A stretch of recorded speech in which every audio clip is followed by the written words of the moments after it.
Tension లేదా నీకు? ఉంటే గింటే చేసేటప్పుడు ఉండాలి కానీ చెప్పేటప్పుడు ఎందుకు సార్? వింటుంటే మీకు టెన్షన్గా ఉందా సార్? లేదు కానీ ఆ హత్య ఎలా చేసావో యాక్ట్ చేసి చూపించు. నాకు యాక్టింగ్ చేయటం పెద్దగా రాదు సార్. ఏయ్, నీకు ఎలా వస్తే అలా చేయబాయ్. నీకు ఎవడు ఇక్కడ నంది అవార్డు ఇవ్వడానికి రెడీగా లేడు. మీరు అవార్డులు ఎందుకు ఇస్తారు సార్? అన్నీ థర్డ్ డిగ్రీలే కదా. పోన్లేండి, ఏదో ముచ్చట పడుతున్నారు కాబట్టి వచ్చిన మట్టి చేస్తా. అబ్బో, నువ్వు ఆస్కార్ లెవెల్ నటుడు మరి. నాటవలరా? ఏ ఓకే ఓకే వదిలేండి, తీసుకోనిలే భవాని.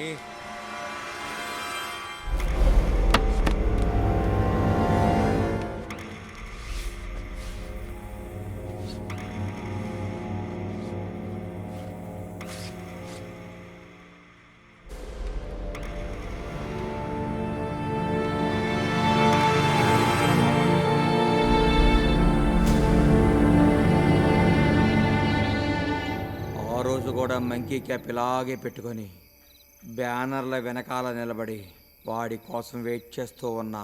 హలో హలో, వినపడుతుందా? వస్తున్నాడు. ఏంటి నీలాగా నీ సిగ్నల్ కూడా వీకా?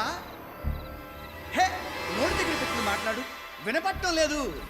హలో హలో శ్రీను, చెప్పరా? రేయ్, ఏంట్రా మ్యాటరు? వినపడటం లేదు. Hello hello hello. వాడి ఉచ్చ నా కాళ్ళ మీద పడుతుంది. వాడు నన్ను చూసేస్తాడేమోనని టెన్షన్తో నాకు ఉచ్చబడిపోతుంది. ఏయ్, ఏంటా? వాడేమో సన్నీ లియోని వైపు చూస్తూ ఉచ్చపోస్తున్నాడు. ఆ మొగుడు పెళ్ళానికి చెరో 5 లక్షలు ఇచ్చి పౌర పట్టా రాయించుకోండి, సంతకాలు పెట్టకపోతేనా నోళ్ళు మూసేయి. పోలీసులా డబ్బు వాసన చూపిస్తే శవాలే లేచి వస్తాయి. పోలీసులు ఎంత? కమిషనర్ గారు మిమ్మల్ని ఎంత మాట అంటున్నాడో చూసారా? ఎవడు ఏమనుకుంటున్నాడో మాకు తెలుసు కానీ వాళ్ళ పేరుతో నీ మనసులో ఉన్న మాట చెప్పకు.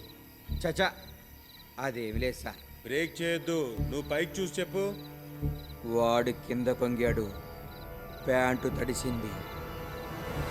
అది ప్రాబ్లం. ఆవేశం